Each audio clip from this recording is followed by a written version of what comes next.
Et dans le viseur, justement, on va parler du Louvre avec de nouveaux éléments et notamment un document exceptionnel qu'on vous dévoile aujourd'hui. Des images inédites que vous n'avez jamais vues de la manière dont ce cas s'est déroulé. C'est un document 7 à 8 qui a été récupéré par Christophe Dubois et Julien Dumont. Vous le verrez en intégralité ce soir sur TF1 à partir de 18h20.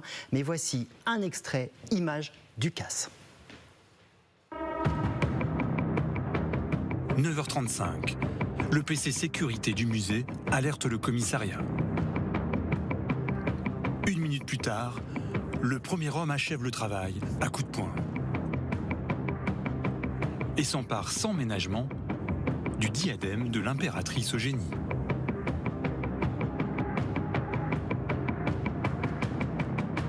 Puis il part prêter main forte à son complice, plus à la peine.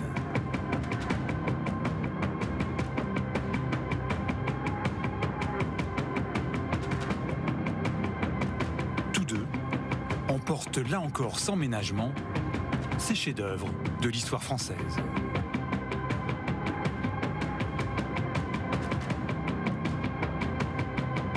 L'opération a pris moins de 4 minutes.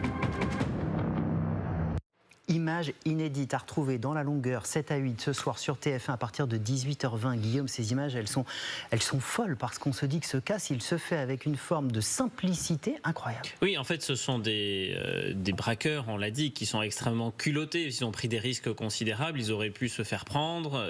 En plus, il s'en est fallu de peu. L'enquête a démontré que ça s'est joué à quelques dizaines de secondes entre le moment où ils parviennent effectivement à s'échapper et le moment où la patrouille de police arrive. Mais oui, beaucoup de sang-froid, pas d'armes à proprement parler. Cette disqueuse, ils découpent, ils cassent la vitre, ils forcent, ils prennent les bijoux et ils s'en vont. Voilà, le CAS du Louvre, le musée le plus visité au monde, des trésors nationaux, ça s'est joué au final sur une séquence extrêmement brève. Et on a l'impression que tout est à l'aune de ces images. La simplicité pour voler ces bijoux, mais aussi la manière dont ça va se passer derrière. Ce sont des informations de Georges Brenier du service police-justice de TF1 LCI cette semaine. Imaginez bien que les bijoux du Louvre ont été entreposés plusieurs jours dans un simple parking d'Aubervilliers. À Aubervilliers, dans un box précisément dont on voit les images ici, un simple box. Et on voudrait que parce qu'il s'agit du musée du Louvre et de nos trésors nationaux, on ait un braquage extrêmement sophistiqué. Oui. En fait, il n'en est rien, c'est d'une extrême simplicité. Ce box, vous l'avez dit Philippe, il est à Aubervilliers, il est à proximité de la cité dont sont originaires les principaux suspects. Et donc c'est dans ce box qu'ils ont entreposé leur scooter et aussi qu'ils ont ouvert le sac contenant les fameux bijoux et il y a des images là encore de vidéos qui ont été captées que TF1 s'est procuré à travers Georges Brenier, vous l'avez cité, et qui montrent une chose, c'est que ceux qui sont aujourd'hui suspectés, les bijoux, ils les avaient après le CAS et que surtout ils les ont manipulés de façon assez ordinaire, ils les ont sortis simplement pour se dire bah ça y est, c'est fait, on les a. Il y a rien de très complexe, il y a rien de très élaboré, il y a une extrême simplicité de gens qui finalement repartent de là où ils sont originaires, c'est-à-dire de cette cité à proximité d'Aubervilliers. On voit ici les différents profils qui vont défiler de ces malfrats qui ont été arrêtés grâce au travail qui a été fait, un travail d'enquête remarquable et très rapide.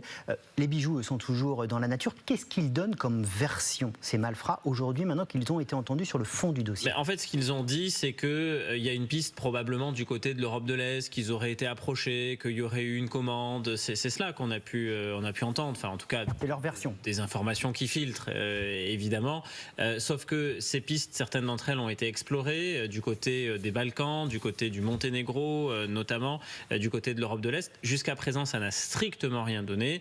Ce que soupçonnent aussi les enquêteurs, c'est une manœuvre un peu dilatoire, on essaye de gagner du temps et surtout on joue la carte de la montre parce que s'il devait y avoir un procès, au final vous n'avez blessé personne, vous n'avez agressé physiquement personne, vous n'encourez pas nécessairement une peine particulièrement sévère ou particulièrement longue parce qu'il n'y a pas de dimension terroriste, grand banditisme, brutalité, agression physique. Et donc si vous faites une courte peine de prison, vous pouvez toujours espérer sortir et là récupérer les diamants et finir multimillionnaire. Donc c'est un scénario qui peut se tenter et qui peut expliquer aussi qu'on a des gens qui au mieux disent pas grand chose ou au pire donnent des fausses pistes. En attendant de sortir pour récupérer le butin et vivre heureux au soleil. C'est une probabilité. Absolument incroyable. Merci beaucoup Guillaume.